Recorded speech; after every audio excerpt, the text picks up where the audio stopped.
colleagues will be discussing irritable bowel syndrome today, and I would like this to be an open discussion, so please all of you ask me questions. Of course, Dr. Nadir, I'm looking forward to a fruitful discussion. So we begin with irritable bowel syndrome, and here we have an illustrative picture that we will get to.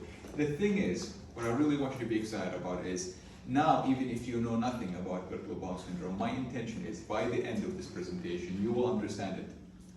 You will understand something. We won't be using obscure terminology. We'll go through the process. So what is it? It's a chronic disorder of the intestine. Symptoms include abdominal pain, bloating, altered bowel habits. And it's rather widespread, so about 10 to 15% of the global population has symptoms of irritable bowel syndrome. Now, to set the stage, we have to understand that it is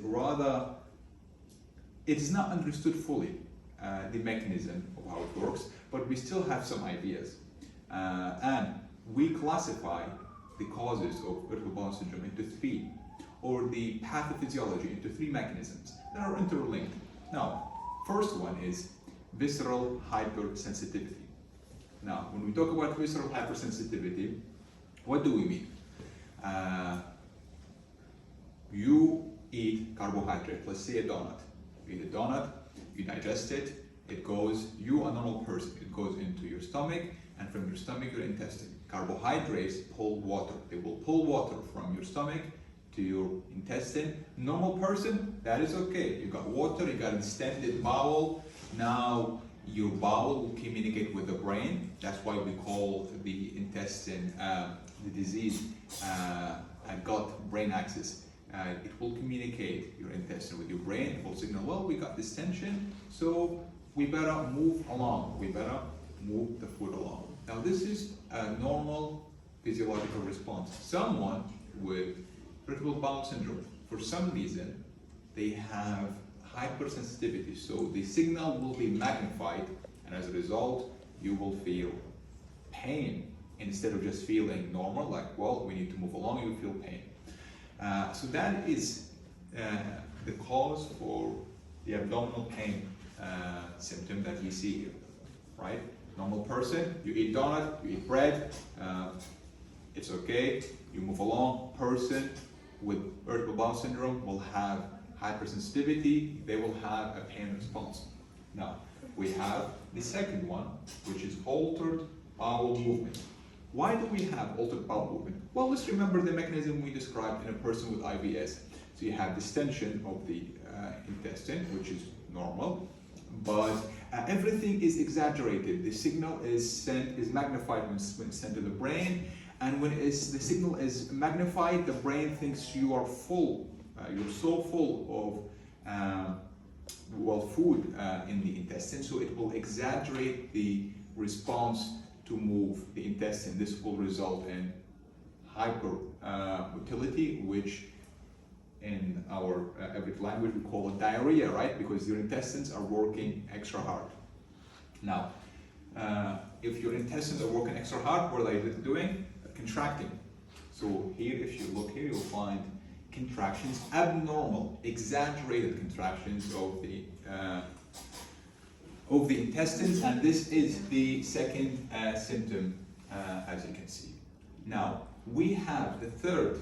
We've talked about hypersensitivity, we've talked about hypermobility. We have a third possible pathophysiological cause, and it is abnormal gut microbiome, abnormal gut bacteria. The normal gut bacteria, they digest carbohydrates. In fact, we talked about this yesterday. We digest carbohydrates, we release gas. Again, this is a signal to your intestine that we're full, we need to move along. But a person with IBS, probably, and I'm using the word probably to emphasize that a lot is still not very clear in this disease. Person with IBS, the microbiome is dysregulated. They will secrete too much gas. Too much gas means you're distended, you feel just discomfort, you feel bloating. That's what bloating is. Bloating is like, imagine a ball. You got like too much gas in, and of course, this will cause pain, it will cause dysregulated bowel habits. Now, we can move on to the next slide. And here, where we describe the third pathophysiological mechanism, which is the abnormal gut microbiota. So a normal gut microbiota will have release of gas, normal level, but person with IBS will have excessive gas secretion. So you can see in normal person, smooth contractions, balanced microbiota, regular habits, IBS, irregular contractions, gut sensitivity, and unpredictable movements. Could we move on to the next slide? And here you have an illustration of everything we described. The common symptoms, which is diarrhea, constipation. Diarrhea and constipation, we'll get into this in a bit. You have mucus in your stool, you have bloating from the gas, and you have abdominal pain and cramping from the hypersensitivity, the first pathophysiological pathway, the hypersensitivity you experience. Now it's a good time to discuss the three classifications of, or four classifications of IBS. First is IBS that is predominant in diarrhea. Hence, you have diarrhea as one of the symptoms. Second is IBS that is dominant in constipation.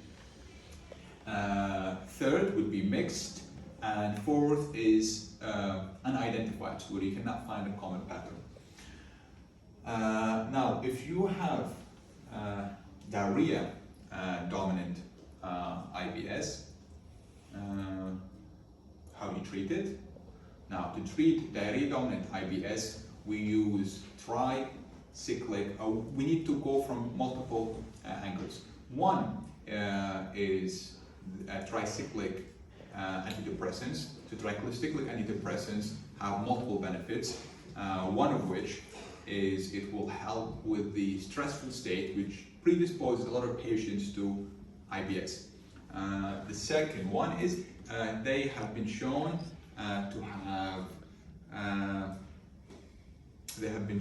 to slow down gut mobility, so this will help with diarrhea.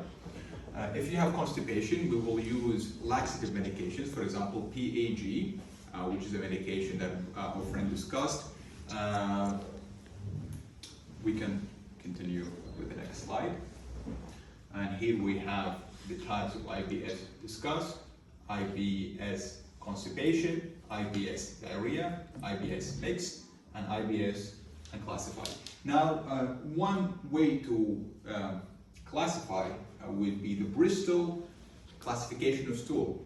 Now, Bristol classification of stool is different, is how you can classify stool based on its consistencies. If it's hard, this would be Bristol stool 1, 2.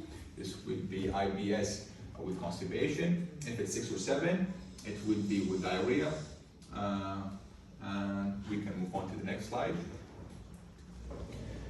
Now, gut-brain disconnection. That is the key word to understand about IBS. It's influenced by stress, anxiety, depression. In fact, it might be classified as a somatic disorder. What is somatic disorder? Do you remember what is somatic disorder? Let's ask our friend Mohammed Zaid. In fact, we studied this together. Disorder caused by an organ, let's say. It's a psychogenic.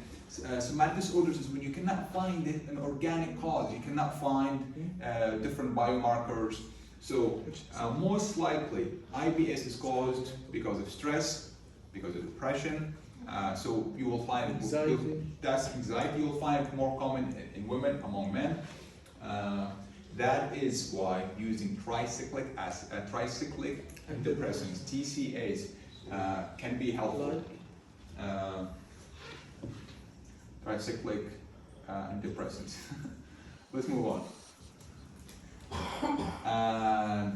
Now we have different subtypes. The subtypes we talked about, you can see if you have lumpy or hard stool, this will be predominant constipation. If we have diarrhea, it would be 6 or 7. This is the Bristol classification, by the way, of stool. Now, how do we diagnose irritable bowel syndrome? We have a diagnostic criteria called the Rome 4 diagnostic criteria, and it's the following. So if you have pain at least once a week for the past 6 months, you got 1 point. And if you fulfill two out of the three following, one is pain associated with defecation. So this would mean it would change, it would improve, or get worse along with defecation, and changes in the consistency of your feces, for example, lumpy or watery, or changes in the frequency. So if you fulfill the main one, which is once a week, and two of the three, you are diagnosed with IBS. We can move on. Now, how do we manage this? Since it is a psychogenic disorder, there is no identifiable organic cause. We're going to have to live with it. It's a lifelong condition. The best way to deal with it would be change your diet. As we said, it is carbohydrates that will cause the most pain and symptoms. Why? Because carbohydrates, as we said, will bring water with them, and it will go to the intestine, will cause the distension and the symptoms. So we have here a modality, a diet modality that's called FODMAPs. So FODMAPs helps us remember how to avoid symptoms. So F stands for fermentable. It's a reminder that the bacteria in the large intestine break down poorly the following foods, which are all carbohydrates. We have oligosaccharides, so bread, garlic, onions. We have disaccharides, this would be milk. We have monosaccharide, this would be some in honey, sugar that you would find in Coca-Cola. We have polyols, so sugar alcohol. You would find this in mushrooms. You would find this in some berries. So if you avoid these, you will avoid a lot of the symptoms of IBS. In addition to the dietary guidelines, the treatments that depends on if it's constipation dominant or if it's diarrhea dominant. If it's diarrhea dominant, we want to control the diarrhea. If it's constipation dominant, we want to control the constipation. And of course, tricyclic antidepressants to help with the general stress state. We can continue. Another important treatment is antispasmodics. There are anticholinergic medications. If you remember the very first figure, it was a figure of an intestine that is cramping excessively, so it's quite painful. How do we do this? If we help with anticholinergic medications, antimuscarinic or anticholinergic medications, they're the same, and they act on acetylcholine. Acetylcholine, we talked about it.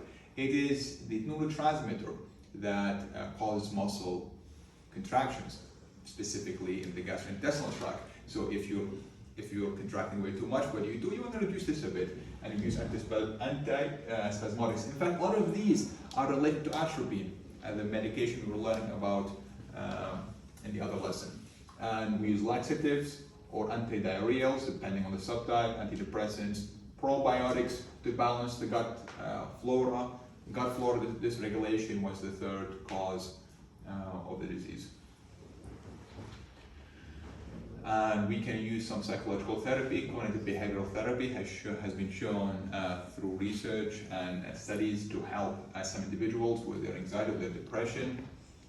We can use gut-directed hypnotherapy, mindfulness, breath techniques have also been used to help.